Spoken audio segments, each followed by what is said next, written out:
You're listening to Talk of the Town on KQNA. Once again, here's your host, Lorette Brashear. My next guest is Jacque Gorman from People Who Care. How are you today, Jacque? Fine, thank you, Lorette. Happy to be here. Good. I'm so glad you're here. And you are with People Who Care, which is a nonprofit agency in Prescott, Chino, Prescott Valley, and Dewey. Wow. So you guys have 4 locations. Cover a lot of ground. You do.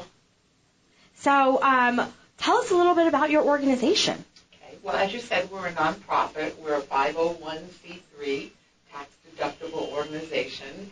And our mission is to help community residents who are no longer able to drive because of either physical limitations or age-related limitations. So somebody could have a chronic illness or disability, and it is adults, but 18 and over. Oh, 18 and over. 18 and over. So this isn't a 55-plus kind of thing. Finally. Nice. Not I at know. all. Although, we all figure that, as we age, eventually we're going to need a service such as this. Absolutely. And it's good to know that it's out there. We've been around for 26 years in Prescott and Chino Valley. Wow. And 3 years with the Prescott Valley and the Dewey community.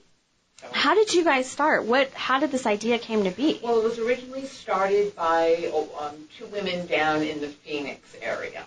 Right, and the idea, to move up to this community, this area, and work from this area as well.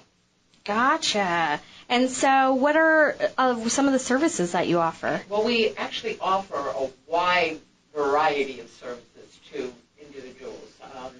We do essential transportation. So, if somebody needs a ride to a medical appointment, or they want go grocery shopping, those would be the types of things that we would provide. So essential transportation. And Jacque, is this free or do I have to pay for this? How does this work? It is a free service. Wow. Yeah. And we also provide grocery, we will do grocery shopping for somebody if they are in need. We provide assistance with paperwork. What type of paperwork, like taxes or bills? Sure. If somebody, in a lot of our, we call them neighbors. Our neighbors have problems with vision, and they're not able to see as clearly, so we will come in and help them with their paperwork, which is, people with macular degeneration or, again, as part of the aging process, the vision having difficulty.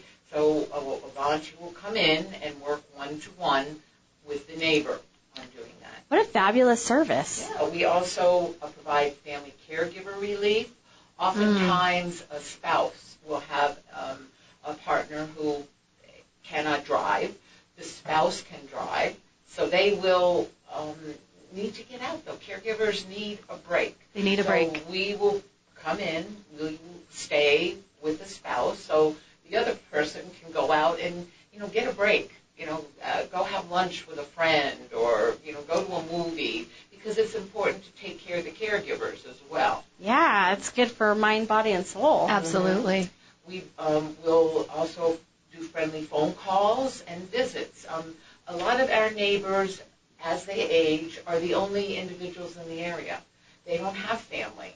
They may not know their neighbors very well. So with People Who Care, our volunteers will make that connection with them. And that's what we're really, really about, is making that one-on-one personal connection with a neighbor. So they know somebody really does care about them. And Exactly. It may just be a phone call, to say, how are you doing today? Is everything all right? And not even to do it in terms of a inquisition, but they can talk about something. Maybe talk about their pet that they have. Their dog, their cat, their horse, and their it's just, again, it's a social thing. Somebody knows you care about them. And, makes a big difference. Yeah, and they have the saying that, to the world you may be only one person, but to that one person, you're the world. Absolutely. And some of our volunteers have been with us for upwards of 20 years. And they've made these connections with individuals in the area. So it's really important. You've been saying a key word that I've been listening to, and it's that keyword volunteers. And So how does one become a volunteer? Is there an age limit, or can any age? Well, we generally, our volunteers are adults. Okay. Because they tend to have more time, retirees on their hands. But we would have to, I'm not quite sure. That's a good question. I do not know what the minimum age. Obviously, it would Probably have to be 18, somebody 21. responsible and so forth. I'm thinking, an adult, a young Right. adult, but it An doesn't have adult. to be somebody who's 50 or 60. But a young adult, I would think, would be the person that would be most suitable for something Right. like that. And what would happen is we hold volunteer information meetings on a regular basis. And you guys just had one, is that correct? Yes, we did. And we're also having one on July 11th. July at 11th. our Prescott office on Gurley Street. And we will try to accommodate people from different, Chino Valley or Prescott Valley. We have offices in each town. And we'll try to accommodate if one person is interested in volunteering. Our volunteer coordinator, Peggy Rickert, will bend over backwards to help people find out more about people who care, to see if, we might be a good fit for them and vice versa. Absolutely. And, I was talking to you earlier, and some of the things that we were talking about is that you do, is it free medical services, not services, but equipment, right? Yes.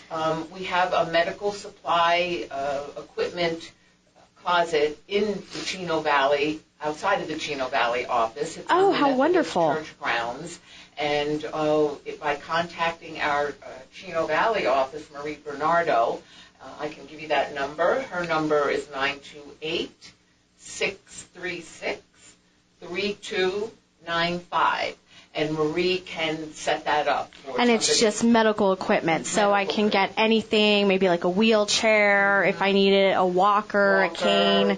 Sure. And again, it depends on what we have In stock. at the moment. But if let us know what you need, and we really want to try and help you out. That'd be great. Do you guys have a lot of clients so far? Well, right now, as of the end of June, we call them neighbors, 463 neighbors that we assisted. Wow, that's and incredible. That was with 331 volunteers. Wow. And we're talking about over 1,000 hours of service.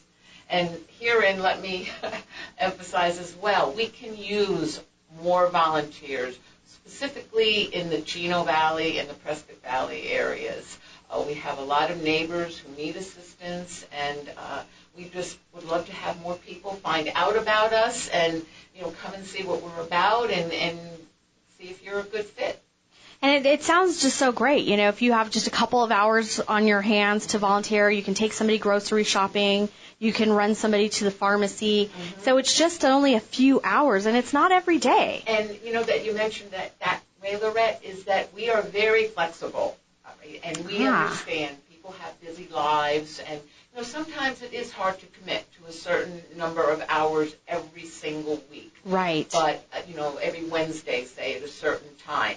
Now, the pluses of that are that sometimes you really do get to make that connection with one person, and that happens very often. But if your life is a little more unpredictable, but you want to volunteer, let us know. I mean, we like to say that do as much as you can when you can, and we're happy to have you. So if maybe every other week you feel that you're available to help somebody out. The way our website is set up, and that is www.peoplewhocareaz.com. We set it up so a volunteer can actually go into the volunteer requests and see who needs a ride to where or who needs what. So Right. you might say, well, look, I have a couple of hours this week. I can help you out, and this is what I can do.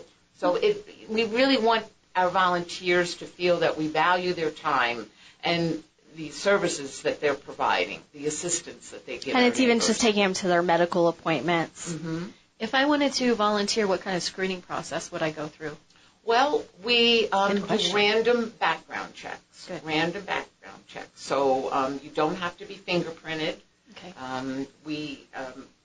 Our informational meetings are set up so that you come in, we will tell you what we do, and kind of expand upon the history of people who care and the way we function in each of the areas. And then we give you time to think about it.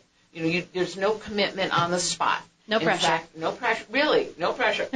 You leave, you think about it, and then if you're interested, you come back in to have a one-on-one appointment, and we'll explain things in a little more detail and get a little bit more of an idea about your background. But again, we want to make things convenient for volunteers. It's just a great way to give back. It's a great organization that has been in here, Prescott, for 26 years, you said? In the year, 26 years. Wow. That's amazing. And if you're keeping up with the medical studies and research these days, there have been multiple studies. In fact, the Mayo Clinic quoted one where there have been reported reductions in stress levels with adults 65 and over who volunteer.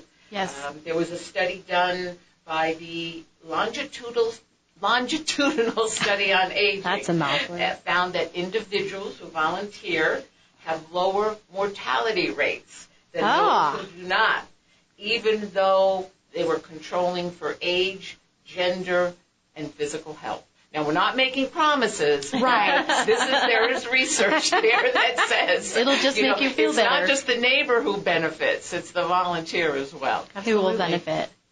Great. And I know that you also do some groups around town. Yes, we do. And so what kind of things is that? Okay. We have a free 5-week Confident Living with Low Vision course, and that's provided in the Quad City area. And what does that mean, low vision course? Well, that would be somebody with a visual impairment. Gotcha. Who's, maybe just beginning to notice, to be diagnosed with vision problems. Okay. And these would be and that's like a support group. Supports, like what can you do, where you can get resources, and how to, live and be proactive with your visual difficulty. We also have support groups for stroke survivors and caregivers. And that is sponsored by People Who Care and facilitated by us. And where do you have those? The People Who Care Stroke Support Group meets at the Prescott office on Gurley Street twice a month. That's really great because nowadays, you're finding out that your family member has had a stroke or, and that kind of thing. And so it's a really great opportunity to learn more about it, I'm sure, and how to support them and how to live with it. Yeah, definitely. Caregivers need as much support as the patient or the stroke That's victim. exactly right. And we want to be able to provide resources to both the individual who has suffered the stroke and their caregiver. Absolutely. What great support groups you have. Jackie, I see that you're a community partnership coordinator. How did you get involved with this program? Well, I started actually as a volunteer. Awesome. My husband and I relocated from the East Coast, Dun, Rhode dun, Island. We actually lived on the ocean, and our friends thought we were crazy because we were giving up the ocean to move to their vision of the desert. The desert, right? They don't Absolutely. understand Tumbleweeds until in they school. until they come and visit how beautiful the high desert is here in Prescott. And so we did come back and forth for a couple of years and then decided to buy property. And when I retired from I'm a speech therapist by trade. I retired and moved here. And while we were building, I had some time on my hands and I wanted to volunteer. And that is one impressive thing about this area, about Prescott. There are so many wonderful volunteer organizations. It's such a helping community, and depending upon what your interests are or where you feel you can make a contribution, there's a multitude to choose from. And we all support each other, and I think that's another great thing. We're not in competition with anybody. No, we just want a volunteer to feel that they're in the right place for them. So I saw an ad for People Who Care in my church bulletin, and I decided to go and find out about it. And it's exactly the process as I mentioned to you. I heard some information, I met with Peggy, and I thought about it, and I contacted them, and I thought, well, I'll give it a try and see how it will work for me. How it goes. And a year later, I was still volunteering, and this is actually a new position the Community Partnership Coordinator, because we're trying to build our volunteer base in Prescott Valley and in Chino. So Well, you're doing a good job so far. Exactly. Yeah. Thank you. I'm enjoying it. I'm meeting new people and trying to make connections with faith communities and some businesses. So it's working out really well. So that's really your job, is to be out in the community and give awareness to your programs and what's going on with your organization. Exactly. And, I mean, there's lots of territory to cover. It's a big geographical area, but I'm chipping away. Yeah, exactly. Well, especially since you have Chino Valley, Prescott Valley, and Dewey. So, once again, if people wanted to get a hold of you, how would they do that? Well, the best, I think, advice I would say would be to get in contact with our main office, and that's the Gurley Street office and I will give you that address again. That's 505 West Gurley Street in Prescott. And the number there is 928-445-2480. And our People Who Care website, again, is peoplewhocareaz.com. Because I think if you contact the main office, that way we can advise you. We'll find out where you're from. We can advise you of the next volunteer informational meeting. And I am part-time, so I'm going to make sure you get a connection that you need. Well, thank you so much, Jackie, for being here with us today. What valuable information you gave us. And Jacque Gorman here today from People Who Care.